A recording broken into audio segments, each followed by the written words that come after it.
अस्सलाम वालेकुम students, welcome back to scholarship world. उम्मीद है सब लोग खैरियत से होंगे। आज की हम जो है अदर अपॉर्चुनिटी को डिस्कस करने जा रहे हैं जो कि डॉक्टरल स्टूडेंट्स के लिए है। इटली की तरफ से जो है वो एक यूनिवर्सिटी है जो कि पीएचडी स्टूडेंट्स के लिए जो है वो स्कॉलरशिप्स ओपन की है उनके लिए। तो यहाँ पर वास्ट रेंज ऑफ प्रोग्राम्स हैं और यहाँ पर आइल्स भी नहीं है, लेकिन यहाँ पे कुछ एप्लीकेशन फ़ी है जो कि 25 यूरो है। तो इस स्कॉलरशिप को जो है वो आज हम डिस्कस करेंगे कंप्लीटली ए टू जी। पहले जो है मैं आप लोगों को गाइड करूंगा और उसके बाद जो है मैं आप लोगों को इसका अप्लाई का प्रोसेस दिखाऊंगा। ठीक है, तो इससे पहले अगर आप मेरे यूट्यूब चैनल पर न्यू है, अभी तक चैनल को सब्सक्राइब नहीं किया तो कैनली चैनल को जरूर सब्सक्राइब कर लें ताकि आने वाली हर न्यू स्कॉलरशिप की अपडेट जो है आप लोगों को मिलती रहे। तो चलें इस वीडियो को स्टार्ट करते हैं। तो सबसे पहले यहाँ पर मैं बता दूं स्टूडेंट्स कि ये जो है वो फुली फंडेड अपॉर्चुनिटी है। यहाँ पर जो है वो आप लोग देख सकते हैं पॉलीटेक्नो दी मिलेनो यूनिवर्सिटी की तरफ से जो है वो पीएचडी स्टूडेंट्स के लिए जो है वो डॉक्टर स्टूडेंट्स के लिए जो है वो स्कॉलरशिप्स ऑफर की जा रही हैं। ठीक है, और 41 साइकिल जो है वो पीएचडी काल के लिए जो है वो 2025-2026 सेशन के लिए जो है वो स्टार्ट हो चुके हैं।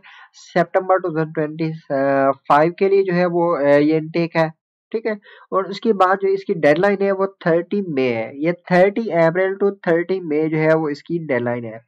30 अप्रैल को जो है वो ये भी जो है स्कॉलरशिप अनाउंस हुई है और 30 मई 2025 तक जो है वो इसकी लास्ट डेट है। उसके बाद जो है स्टूडेंट्स यहाँ पर चलते हैं तो मैं आप लोगों को बता दूं कि कितनी फुली फंडेड स्कॉलरशिप्स हैं। तो यूनिवर्सिटी ऑफ पॉलिटेक्नो दी मिलानो की तरफ से जो है वो 95 पीएचडी पोजीशंस जो है वो ऑफर की जा रही है, जो जिनमें से 79 जो होंगी वो फुली फंडेड होंगी। ठीक है, फुली ग्रांटेड होंगी। तो आप लोगों ने एक एक चीज को स्टेप बाय स्टेप समझते आना है। अगर आप लोगों ने ना समझा तो इस स्कॉलरशिप का जो सारा क्राइटेरिया है और सारी चीजें हैं वो आप लोगों को समझ ही नहीं आएगी। फिर जो है वो अप्लाई करने में स्टूडेंट्स को इशू होते हैं।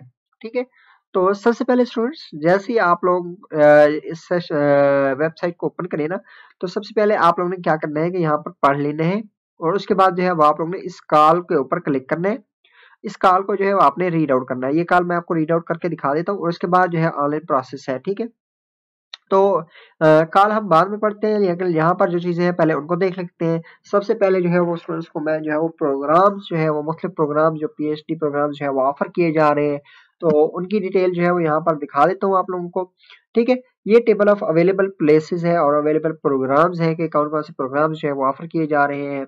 ठीक है, तो इन प्रोग्राम्स की मज़ीद डिटेल जो है वो आप लोग इनके ऊपर क्लिक करके जो है वो पढ़ सकते हैं। सबसे पहले तो देखिए आर्किटेक्चरल अर्बन इंटीरियर डिज़ाइन, इसमें जो है टोटल प्लेसेस 4 हैं और जो है वो यहाँ पर स्कॉलरशिप इंक्लूडिंग थीमेटिक, ये तो स्कॉलरशिप के अंडर आती है, वो 3 पोजीशन आती हैं। ठीक है, इसी तरह बायो इंजीनियरिंग के 8 पोजीशन जो है वो अवेलेबल है, लेकिन 6 जो पोजीशन होंगी वो फुली फिनेड स्कॉलरशिप के अंडर होंगी।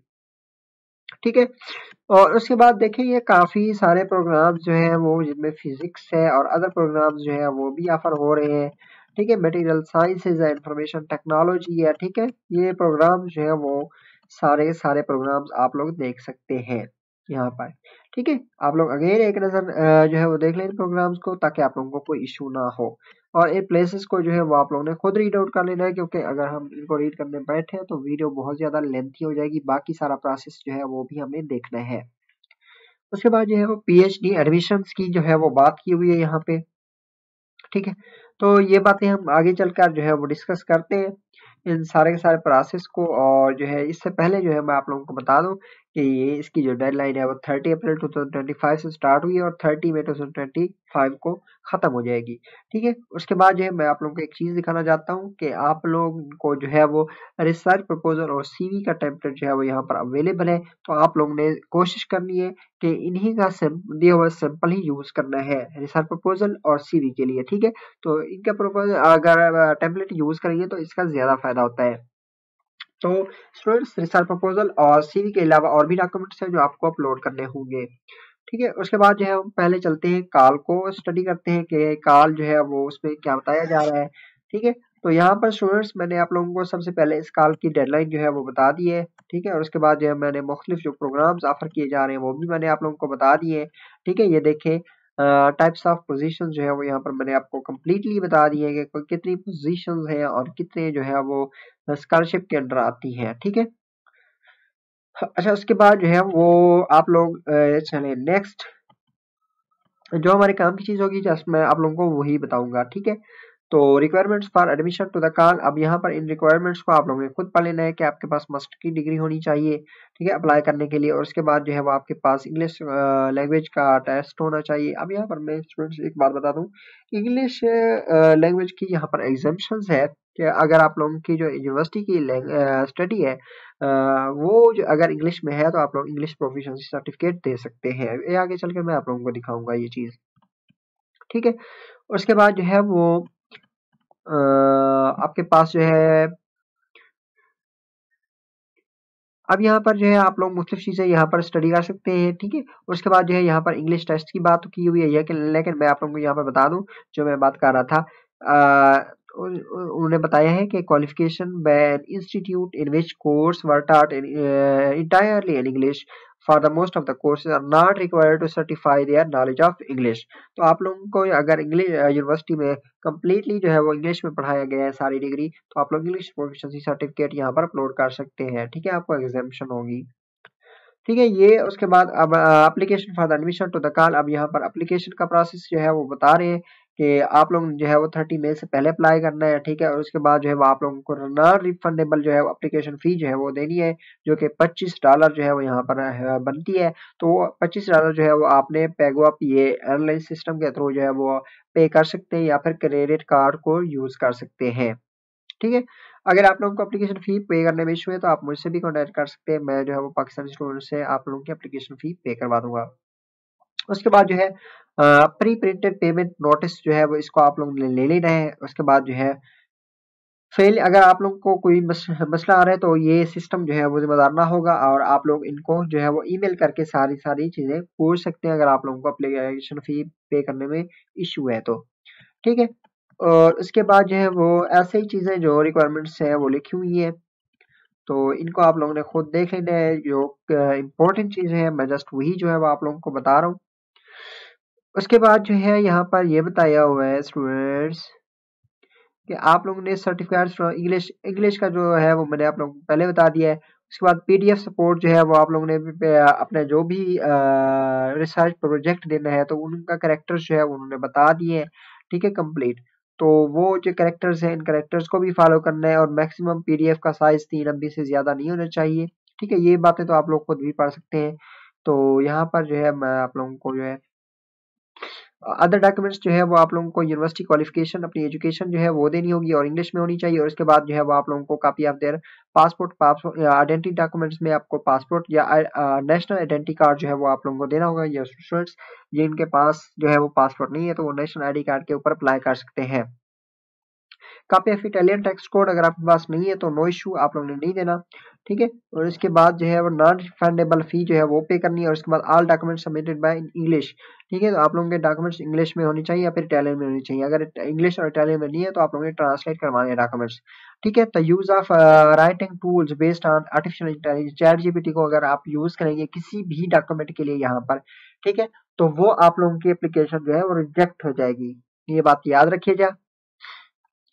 उसके बाद जो है admission can verify the during the procedure during the application PhD career, ठीक है। और उसके बाद जो है सिलेक्शन बोर्ड है वो बता रहे हैं असेसमेंट क्राइटेरिया, ये किस बेस के ऊपर जो है वो आपको असेसमेंट किया जाएगा। तो यहाँ पर जो है उन्होंने 100 पॉइंट्स बताए हुए हैं, जैसे हर स्कॉलरशिप में जो है वो बताते हैं। तो उन 100 पॉइंट्स में से आप लोगों को पॉइंट्स लेने होंगे, जैसे आपके सीवी में जो है 45 पॉइंट्स होंगे सीवी के, ठीक है। और इसके बाद जो है आपकी जो रिपोर्ट होगी, जो रिसर्च प्रोजेक्ट आप प्रोवाइड करेंगे 55 पॉइंट्स उसके होंगे। तो इन दो की बेस पर जो है वो आप लोगों को जो है वो मार्क्स जो है वो दिए जाएंगे। तो कोशिश करें कि इन्हीं का टेम्पलेट यूज करें और ज्यादा से ज्यादा मार्क्स लें, ज्यादा से ज्यादा बेस्ट अपना रिसर्च प्रपोजल सीवी बनाएं। उसके बाद जो है स्टूडेंट्स अब 100 में से जिन स्टूडेंट्स के 60 पॉइंट्स आएंगे उन्हीं का जो है वो नेक्स्ट प्रोसेस होगा, उनका इंटरव्यू होगा। और जिनसे कम जिनके स्टूडेंट्स के 60 से कम मार्क्स आएंगे तो उनका इंटरव्यू नहीं होगा, ये बात याद रखिएगा। 60 मार्क्स लेना लाजमी है,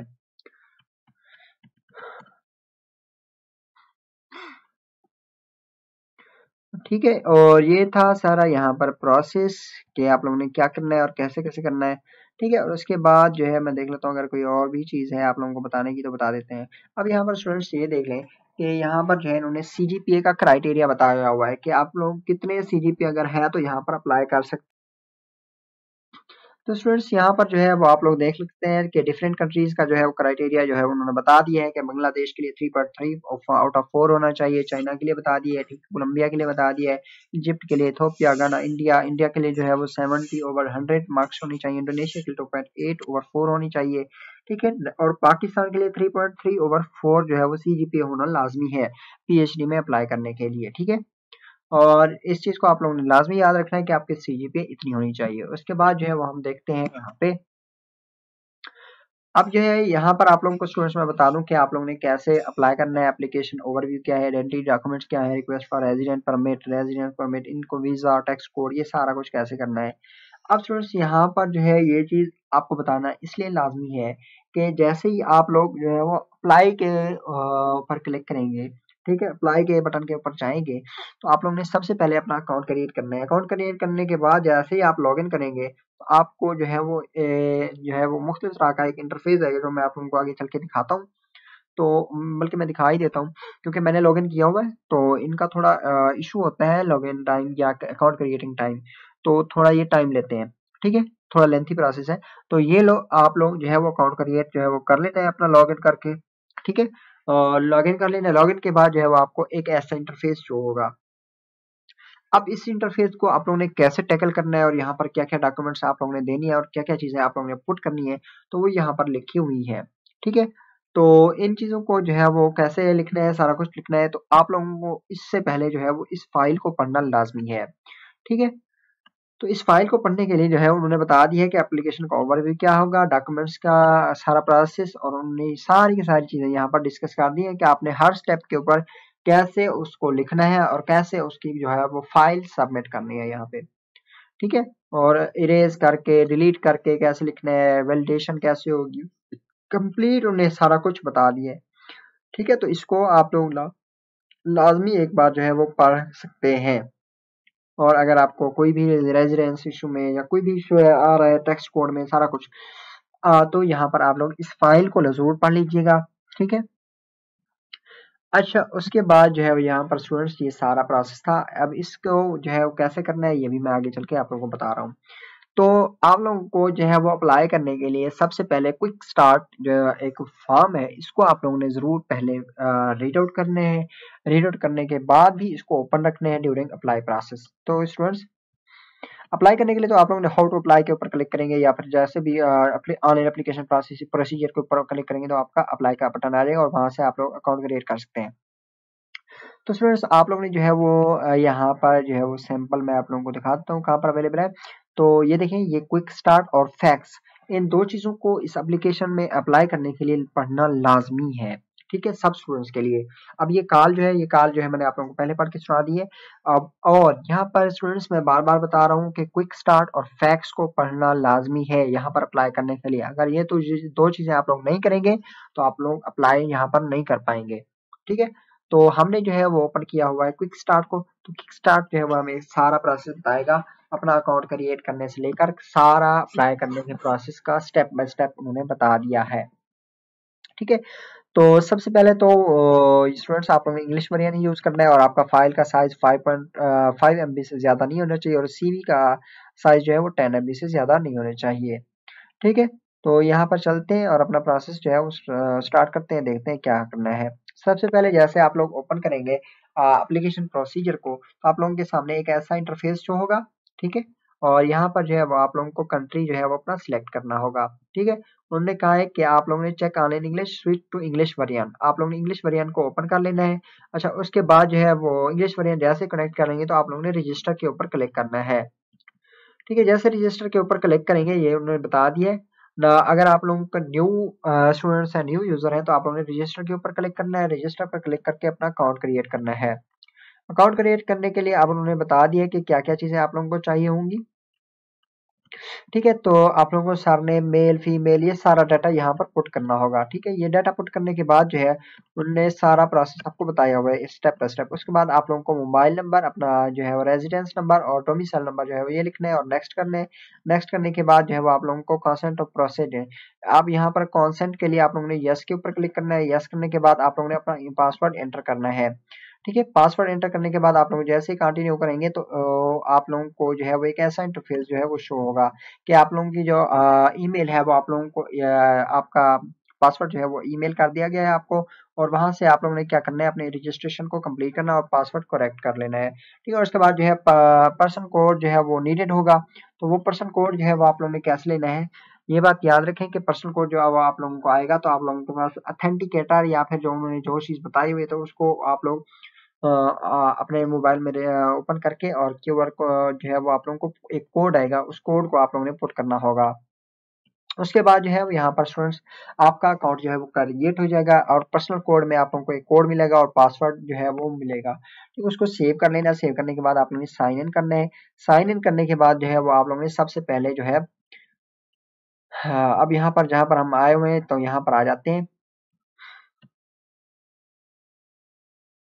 अब ये था सारा प्रोसेस सबसे पहले लॉगिन करने का। लॉगिन करने के बाद जो है वो एक ऐसा इंटरफेस शो होगा स्टूडेंट्स। तो यही इसीलिए मैंने जो है वो ये इंटरफेस जो है वो पहले से ओपन किया हुआ है।